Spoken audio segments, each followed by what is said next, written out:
Alors, bienvenue dans la vidéo 3 de cette playlist. Donc, j'en suis à la semaine 3 de ma formation Open Classrooms. J'ai validé mon projet 2. Donc, c'était très intéressant de voir comment se passe la validation. Donc, c'était avec un examineur, mentor, je sais pas, qui travaille pour Open Classroom. Et voilà, ça s'est passé comme dans la description. Ce qui était intéressant pour moi de voir, c'était est-ce qu'ils ont des critères d'évaluation précis? Donc oui, il y a des critères d'évaluation précis qu'on peut deviner en lisant la description du projet et des livrables qu'il faut rendre. Mais en fait, si j'ai bien compris, ils ont une checklist très précise de choses à valider et c'est vraiment des choses assez claires à valider. Et en plus, on peut en faire plus, il va y avoir des suggestions, voilà, oh, t'aurais pu faire comme ça, voilà. Mais ce qui est important, c'est que si on veut faire le minimum syndical pour valider un projet, on peut vraiment se baser seulement sur ces critères-là. C'est assez important à garder en tête parce que ça permet de gagner du temps quand on fait le projet. Et sur le projet 2, je me suis beaucoup pris la tête, par exemple sur comment gérer les erreurs, où j'ai passé beaucoup de temps à faire un beau design et des choses comme ça. Et en fait, c'est cool, c'est bien pour mon portfolio, ça va me faire un beau projet là-dedans, sur mon GitHub, mais c'est pas un truc, voilà, ça va pas me rajouter des points en quelque sorte pour passer le truc. Puisque de toute façon, même si je faisais un truc super bien au niveau de la gestion des erreurs, au niveau de la beauté du script et tout ça, mais que par exemple, mon code ne suivait pas du tout les recommandations PEP 8, qui est un des critères importants, qui est explicite dans la description du projet, bah, j'aurais foiré mon projet. Donc voilà, je pense que vu comment ça se passe, vu qu'on peut passer à une soutenance autant de fois qu'on veut, logiquement, pour moi, la stratégie la plus normale, c'est d'essayer de valider un projet le plus tôt possible. Je pense que certaines personnes vont pas être d'accord avec moi et je suis très curieux d'entendre d'autres raisonnements, mais en fait, moi, c'est comme ça que je fonctionne, c'est-à-dire que généralement, on a en tête qu'un examen, on peut le passer qu'une fois. Et c'est ce qu'on nous apprend à l'école, on peut passer qu'une fois l'examen. Moi, quand j'apprends quelque chose, je veux passer l'examen tout de suite et je sais que je vais pas le passer, je sais que je vais me foirer. Mais ça permet, de dédramatiser et de voir tout de suite comment ça se passe. Et pour moi, c'était hyper important. J'ai vraiment dit à mon mentor que je voulais passer le P2 le plus vite possible et ça va être pareil pour le P3. Même si je suis sûr que on va dire 70% que ça va passer, ou même en dessous, en fait, je veux le passer parce que, en fait, c'est pas du tout une perte de temps que de passer la soutenance et de la foirer, en fait, parce qu'on va avoir du feedback hyper précis. Donc, en fait, moi, si ça tenait qu'à moi, si j'avais pas de mentor pour me dire si je peux faire le truc ou pas, je demanderais une soutenance, en fait, toutes les semaines, quoi. Et donc, la plupart, je les échouerais. Mais ça donne un feedback tellement précis, puisque en fait, c'est comme quand on parle avec un client et qu'on ramène le truc et qu'il dit bah non, ça va pas, il fallait faire ça et ça et ça. Et on sait exactement sur quoi se concentrer. Donc voilà pour le P2. Voilà, le truc sur Open Classroom que je trouve un peu, c'est parce que moi personnellement je trouve un peu dérangeant, c'est le système que le mentor doit valider, doit nous dire ou pas si on peut passer le projet. Et j'ai l'impression que les mentors, enfin peut-être pas tous, mais ils sont occupés, ils ont d'autres choses à faire, et du coup ils sont pas à même de regarder tout notre projet en détail, et donc en fait ils vont pas regarder entre les sessions. Et moi ce que j'aimerais bien c'est pouvoir ne pas avoir mon mentor qui valide mon projet, pas parce que le mentor peut pas le faire, mais parce que ça prend du temps en fait. Par exemple, faut que je me prépare au projet pour mon mentor, puis pour l'examen. Donc en fait j'ai l'impression de perdre du temps à devoir passer par cette case, même si je comprends la logique que le mentor va valider ou pas. Mais s'il n'y a pas de conséquences négatives à rater sa soutenance, à part un truc émotionnel, mais ça va, c'est pas la mort de se foirer, du coup il n'y a pas de raison. Je pense que la raison c'est d'éviter justement les gars comme moi qui vont faire une soutenance par semaine juste pour bourriner, parce que ça leur coûterait trop cher, désolé pour les tout-sautements. Et maintenant, je vais vous parler du projet 3, qui est quelque chose que je redoute et je déteste. Le projet 3, c'est... je vous explique le scénario. Vous êtes dans une entreprise avec 120 collaborateurs, une équipe genre de 15 personnes qui travaillent sur le développement web et mobile. Et il y a une association qui avant utilisait en gros WhatsApp pour gérer, donc c'est une association qui met en relation des tuteurs et des étudiants en difficulté, donc des lycéens ou je sais pas trop. Donc leur but c'est juste qu'ils soient en relation, que le tuteur puisse aider l'étudiant, donc j'imagine que ça, je sais pas si ça se fait en vrai ou des trucs comme ça, mais qu'ils soient en relation, et donc cette association est en train de se... Je vous le dis comme je le pitch, mais c'est vraiment en train de faire la connerie de sa vie en demandant à une énorme agence web de développer l'application pour eux. Et ils demandent en gros un calendrier, une application de to-do et une application de chat. Bref. Et la gestion... Et donc en gros, dans ce scénario, vous, moi, là en l'occurrence, pendant ce projet, on est... donc un développeur, puisqu'on a fait une formation de développeur, et on doit en fait récupérer des infos que quelqu'un a récupérées en parlant avec le client. Donc on a 2-3 wireframes pas vraiment terminés, des petites infos, ouais ce serait bien que voilà il faut telles informations ici, il faut une page dashboard, des trucs comme ça. Et en fait donc c'est explicite dans le projet, il y a un email, et donc pour les délais, pas de stress, on a réussi à négocier avec le client que tu aies suffisamment de temps pour concevoir tous les documents et préparer ta réunion. Et donc c'est très drôle parce que c'est un truc qui n'arrive pas dans la vraie vie, t'as jamais un client qui va dire « Oh, vous inquiétez pas pour les délais », et surtout c'est une connerie parce que en fait, pour moi, c'est vraiment l'inverse de ce qu'il faut faire si on veut travailler efficacement avec un client. Là, on nous demande, on prend un développeur, pas l'équipe, on prend un développeur qui va travailler seul et qui va faire tous les wireframes. Donc, c'est un truc d'expérience utilisateur plus ou moins. Wireframes web et mobile. Donc, c'est pas seulement juste d'histoire de pages qui communiquent. C'est aussi une histoire de est-ce que c'est un peu responsive, est-ce que ça ressemble à quelque chose sur mobile.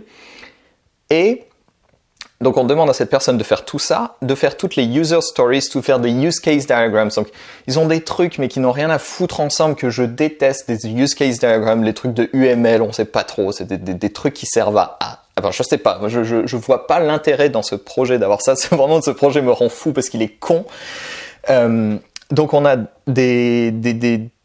on a plein de trucs à rendre en fait, et en gros ce qui se passe vraiment concrètement, c'est comme si une entreprise avait donné à un seul membre de l'équipe sans communication avec le client, puisqu'en fait, vu qu'on fait le projet tout seul, on ne peut pas parler avec le client qui n'existe pas.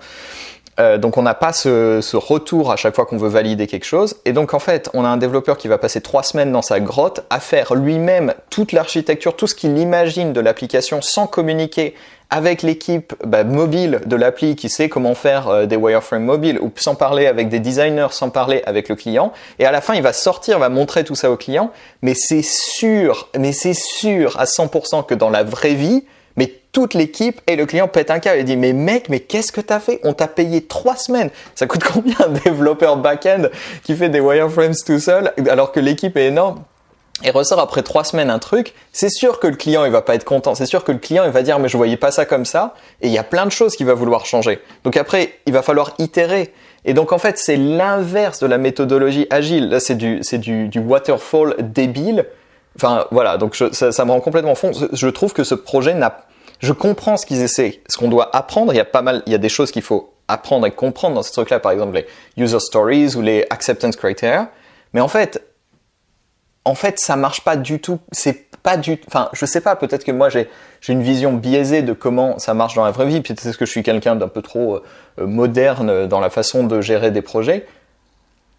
Mais c'est en fait c'est juste délirant. Donc en fait moi ça m'énerve parce que en fait d'une certaine façon j'adore Open Classroom pour le côté où ils mettent des projets qui soient en accord avec qui soit basé sur des réalités de la vraie vie en fait. Et quand le mec qui a fait ce projet en fait, il a dû se dire quand même c'est vrai que c'est un truc, ça arrive dans la vraie vie, mais ça arrive jamais à quelqu'un de tout seul de faire tout ça en fait. Et donc là du coup on se retrouve à faire un truc pour valider un projet. Voilà, je trouve que c'est pas du tout... Je suis sûr que même si quelqu'un fait tout le projet très bien et que le lendemain, il doit mettre en application dans la vraie vie ce qu'il a appris, il va se rendre compte qu'il a rien appris en fait. Parce que le moment où tu fais un truc, tu dois avoir des meetings chaque semaine avec ton équipe, tu fais des sprints, ou je sais pas, peu importe l'organisation, ça peut pas ressembler à ça. Donc voilà, donc ça m'a rendu complètement fou. Et puis c'est tout pour ce projet, donc je vais le finir, hein, je fais mes trucs, hein, j'avance. C'est vraiment un projet que je veux passer.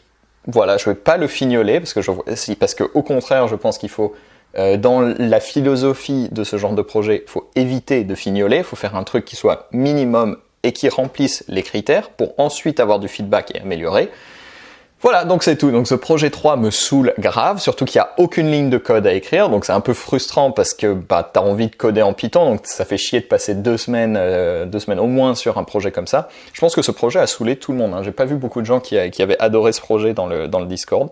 Voilà, donc c'est juste pour ça. Et puis dans le reste de la vidéo, je vais vous montrer mon template que j'ai mis à jour et tout ça, et comment vous pouvez le copier pour l'utiliser. Voilà. Comme d'habitude, je vais vous montrer mon petit dashboard et où j'en suis. Alors chaque semaine, je l'améliore un peu, ce qui est un peu une procrastination pour moi, mais ça me fait plaisir. Et je vais vous montrer après comment l'utiliser aussi, parce que j'ai fait une version publique. Vous allez pouvoir mettre vos propres données et l'intégrer avec Toggle et tout ça. Donc, j'ai mes courbes et ça c'est super intéressant. Donc j'ai ma baseline donc, qui est de 20 heures par semaine. Donc là on voit que ça stagne à chaque fois pour le week-end, puisque je travaille pas le week-end, mais si je change, et qu'on dit que je travaille un jour de plus, le week-end ça va changer la baseline, donc j'enlève.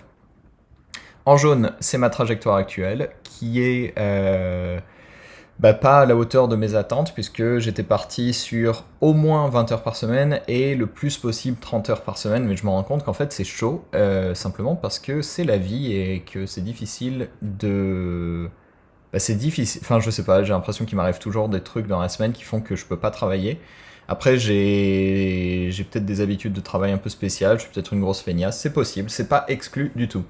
Alors, j'ai aussi fait ma répartition par jour sur quel projet j'ai travaillé, donc ça c'est assez intéressant pour voir où j'en suis en fait dans la formation, à quel moment je travaille sur plusieurs projets en même temps, parce qu'en fait la logique d'avancer à fond sur un projet jusqu'à le valider marche pas nécessairement, puisqu'on doit attendre les retours du mentor, et ensuite voilà, il y a toujours une partie du projet. Par exemple là ça doit être le projet 2, voilà, c'est le jour où je l'ai passé, donc évidemment ça rajoute du temps.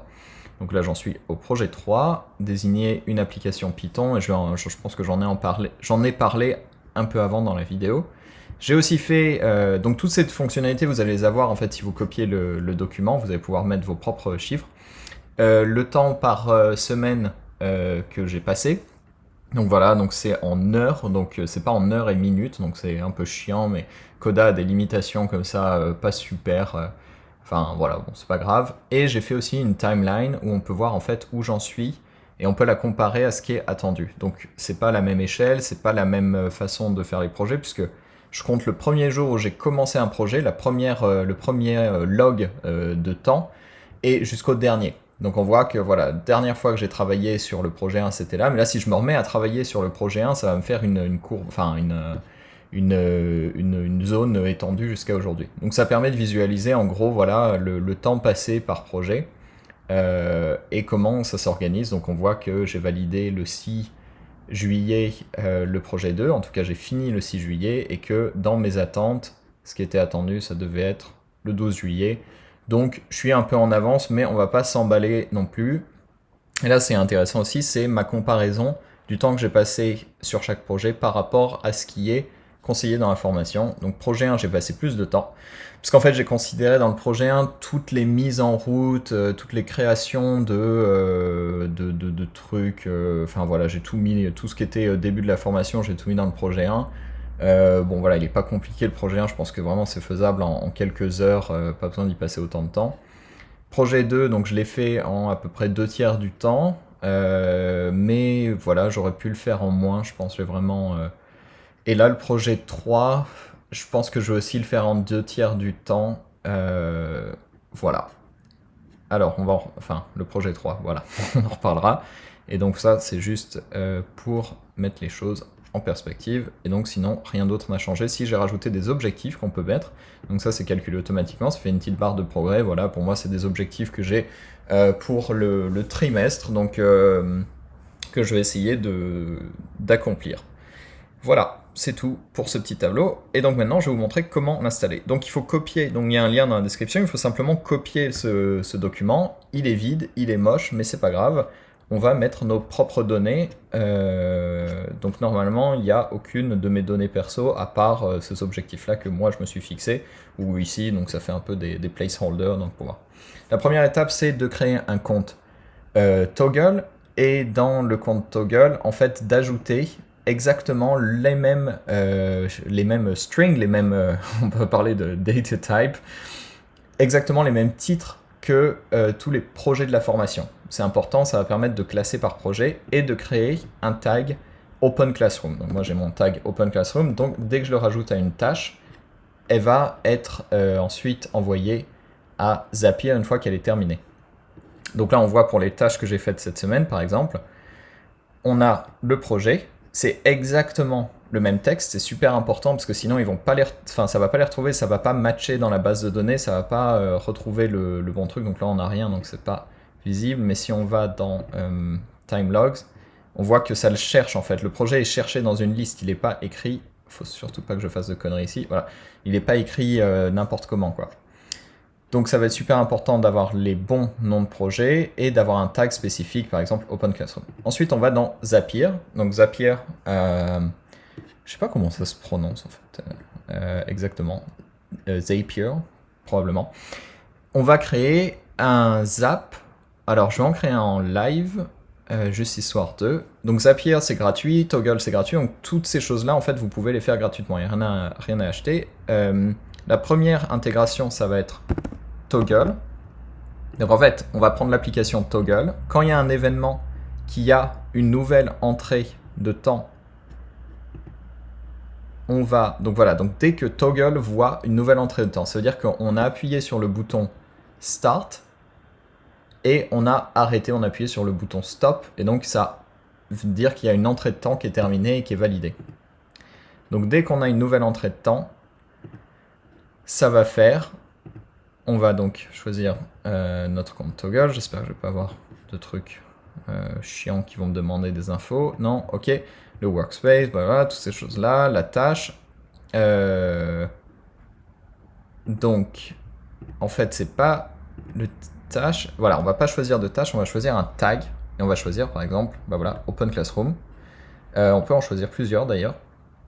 En fait, on pourrait peut-être même mettre les projets en tag, ça peut être une idée, mais ça va pas marcher bien avec mon système. Donc on choisit le tag Open Classroom, et ça va faire un trigger, donc un déclencheur. Donc quand cet événement se passe, c'est super intéressant les Zapier pour comprendre en fait juste comment marchent les API, les API, pour voir comment ça se passe. Ça envoie donc une information qui est envoyée sur cette forme-là avec plein de champs. Et nous, en fait, donc de l'autre côté, Zapier c'est juste l'intermédiaire, il chope tout ça et il va l'envoyer à Coda. Donc Coda, donc c'est notre document qui va en fait parser, je sais pas comment on dit, voilà, je suis complètement, je pense que vous avez déjà remarqué, mais j'ai pas du tout l'habitude de parler français pour ces trucs-là, donc j'ai un peu un handicapé de la langue française pour parler de technique, c'est bizarre. Donc à chaque fois qu'on récupère ces infos, on va donc créer une rangée où... je sais plus lequel j'ai fait. Faudrait que je vérifie, mais je pense que ça crée ça crée une rangée. Et donc, voilà, et là on choisit notre compte Coda, et on choisit notre... document, donc le mien s'appelle, donc on va faire par exemple OC, voilà, ça c'est celui qui est public. La table, ça va être time logs. Voilà, et ensuite on a juste à mettre les choses qui correspondent, donc la tâche, et ben on va chercher dans toutes les options, ça va être ça va être de la description. Le projet, ça va être le projet, le nom du projet. Time start, ça va être start. Time end, ça va être stop. Depends on, on s'en fout. Depends on 2, on s'en fout. C'est pas des choses importantes. On continue. Et voilà, et on peut avoir tout un truc, et on peut le tester maintenant. Donc on va faire un test. Donc il va en fait choper la dernière information de toggle. Donc ça va être probablement explore task, cette information-là, qui va se retrouver du coup dans ce truc-là. Tac. Donc là, mais voilà. Ouais, bon, c'est ça. Alors, c'est semaine 2, simplement parce que j'ai pas réglé mon début de cours, mais c'est pas grave, je peux le changer ici. Donc on va le changer ici. On va dire que je commence la formation, aujourd'hui, ou alors donc on est le 11, voilà, je commence aujourd'hui, donc je m'attends à terminer la formation avec cette cadence-là, 800 heures, à compter qu'il faudra peut-être changer ça, parce que c'est peut-être le double en fait qu'il faut compter, que je peux m'attendre à la finir vers avril. Bon, c'est pas important, c'est vraiment pour se donner des idées à peu près. Donc là, dans mes time logs, ok, donc là, ça a complètement pété mon truc, va falloir que je débug et je refasse une version que je remettrai à jour. Mais voilà, on est à jour -5. Est-ce que je dois avoir une variable qui doit être fixe? Donc le jour. Pourquoi c'est -5? Eh ben ce sera une très bonne occasion pour vous quand vous utilisez cette template de la débugger. Il faudra que je la débug, je vais pas faire ça maintenant parce que évidemment ça va pas se faire rapidement. Et puis je vais simplement supprimer ce truc là, bon je trouverai après. Voilà, c'est tout. Donc ce qu'il faut faire quand vous utilisez cette template, eh ben, ça va être de vérifier s'il y a ce bug de jour à -5. Je pense que c'est relatif à une date que j'ai dû que j'ai dû coder en dur, ou alors... Ah, ça m'énerve, j'aimerais bien regarder tout de suite, mais... En fait, ce qu'il faut changer, c'est votre date de démarrage de la formation, qui va permettre de calculer tout. Ensuite, vous allez sélectionner les jours de la semaine que vous comptez travailler.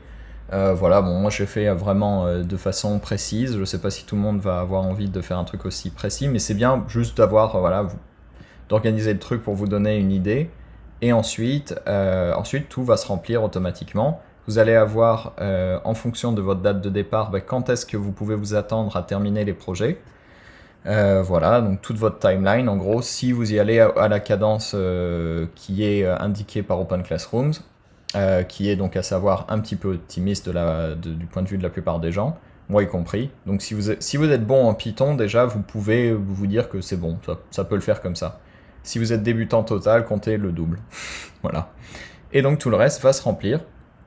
Et à chaque fois que vous allez utiliser votre toggle avec le tag Open Classroom, vous allez avoir une nouvelle entrée. Voilà, là elles sont rangées par jour et par semaine. Et donc voilà, et ça va se ranger normalement. Voilà, c'est